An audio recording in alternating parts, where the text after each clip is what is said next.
L'Auvergne, ma région natale, est marquée par une radioactivité naturelle importante, ce qui fait qu'il y a eu des exploitations de mines d'uranium et on retrouve également cette radioactivité dans les eaux minérales et thermales. Cette radioactivité était présente dans mon esprit assez tôt dans mon enfance et du coup j'ai suivi un cursus scientifique à la fois avec des classes préparatoires et une formation en école d'ingénieur. Je suis rentré dans le domaine de la recherche académique sur la métrologie et la mesure de la radioactivité dans l'environnement et dans le domaine industriel.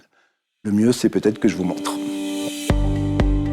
Le tout dernier projet sur lequel je travaille porte sur l'étude des déchets radioactifs qui ont été immergés dans les fosses abyssales de l'Atlantique Nord-Est. À plus de 5000 mètres de fond, on retrouve plus de 200 000 fûts au global. Avec le soutien de la flotte océanographique française, nous avons conduit donc une première campagne d'1 mois en mer l'été dernier. Je vous propose maintenant d'aller voir les opérations qui ont été réalisées au sein du laboratoire avec le soutien des équipes techniques, ainsi que les observations et les cartographies des points de prélèvement. Tout d'abord, voici l'atelier mécanique où nous avons conçu les cages destinés à la capture des poissons abyssaux. Ces pièges ont été conçus de manière à résister à la pression, de garantir leur adaptation aux espèces ciblées et de résister aux opérations de mise à l'eau et de récupération. Point important, tous les services techniques participent à l'avancée de la recherche et sans eux, nous serions globalement bien démunis. Je vous propose maintenant de poursuivre avec les échantillons, soit à peu près 400 kg au global qui ont été prélevés, et les mesures de radioactivité qui sont pour partie réalisées au laboratoire. Pour préserver les caractéristiques des échantillons, nous les conservons soit au frais, soit congelés. Ils sont tous identifiés et enregistrés pour prévenir toute confusion ou perte. La première étape consiste assez classiquement à sécher les échantillons à l'étuve à une température permettant de prévenir toute perte d'éléments volatiles. Maintenant qu'on a notre échantillon sec, l'étape va consister maintenant à broyer finement l'échantillon pour obtenir une fraction fine et homogène et qui sera elle-même conditionnée dans une géométrie avant de pouvoir faire la mesure.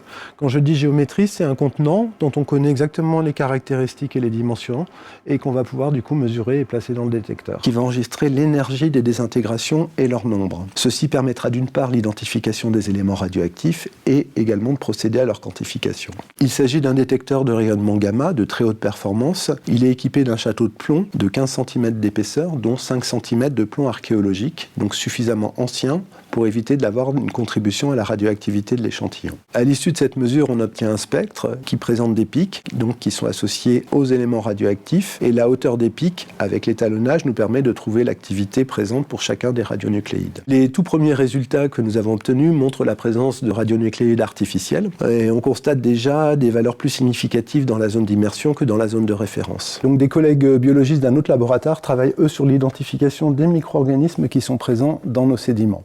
Combiné aux mesures de radioactivité, nous pourrons réaliser des simulations pour déterminer les doses délivrées aux micro-organismes et identifier si la radioactivité liée au fût a un effet sur les organismes et l'écosystème et dans quelle mesure un processus adaptatif s'est mis en place. Mon travail me permet de m'impliquer dans des projets scientifiques complexes associant un ensemble de sciences, allant des sciences de la Terre aux sciences du vivant, passant par les sciences humaines et sociales et bien sûr les sciences de la radioactivité. Chaque projet est unique et très riche d'une diversité humaine. Les enjeux associés à l'environnement sont de nos jours de plus en plus complexes et nécessitent de rassembler et de fédérer des scientifiques, mais également la société pour pouvoir apporter des réponses pertinentes et adaptées.